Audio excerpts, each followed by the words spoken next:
Next 9 news में आपका बहुत बहुत स्वागत है। मैं हूं आपके साथ अबरारुल हक रहमानी। एक बार ऐसा लग रहा है कि बिहार में सत्ता तो कायम हो गई है, लेकिन उसके बाद फिर से मंत्रिमंडल विस्तार को लेकर के कहीं ना कहीं पेच जो है वो फंसता नजर आ रहा है। जी हाँ, बिहार में जिस तरीके से नीतीश कुमार ने एक बार फिर पलटी मार करके नई सरकार बना ली है आरजेडी के साथ, लेकिन आरजेडी के साथ सरकार बनने के बाद भी उनके लिए चुनौती जो है वो बनी हुई है, और वो चुनौती है मंत्रिमंडल विस्तार की। क्योंकि आरजेडी पार्टी जो है वो बिहार विधानसभा की सबसे बड़ी पार्टी है, क्योंकि संख्या बल के लिहाज से अगर बात करें तो लगभग 79 सीटें जो है वो उनके पास है, और 45 सीटों के साथ जेडीयू आज उनके गठबंधन में शामिल है और सरकार दोनों मिलकर के चला रहे हैं। तो ऐसे में आरजेडी की कोशिश ये रहेगी कि सरकार में ज्यादा प्रभाव उनका रहे, भले ही नीतीश कुमार सीएम चेहरा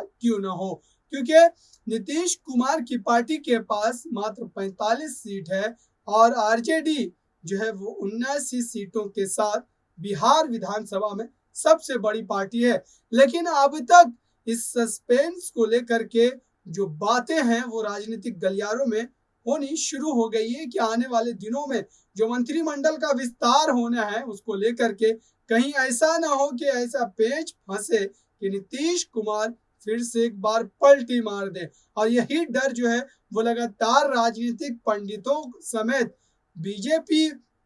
और आरजेडी के कई नेताओं को जो है एक तरीके से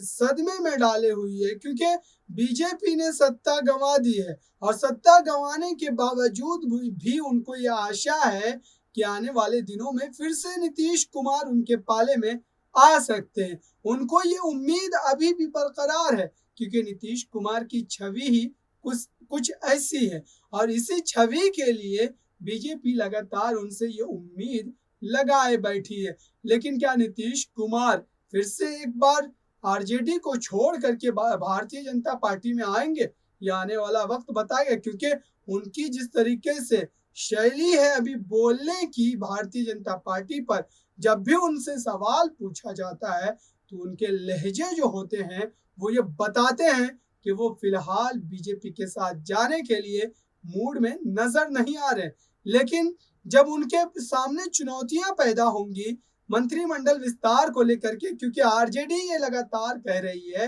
कि मंत्रिमंडल विस्तार में उनके पार्टी के जो है मंत्री सबसे ज्यादा होने चाहिए, और उसका कारण यह है कि बिहार में सबसे बड़ी पार्टी वो है और इस सरकार में भी सबसे बड़ी पार्टी आरजेडी ही है। लेकिन अब देखने वाली बात यह है कि नीतीश कुमार इन तमाम मसलों से खुद को किस तरीके से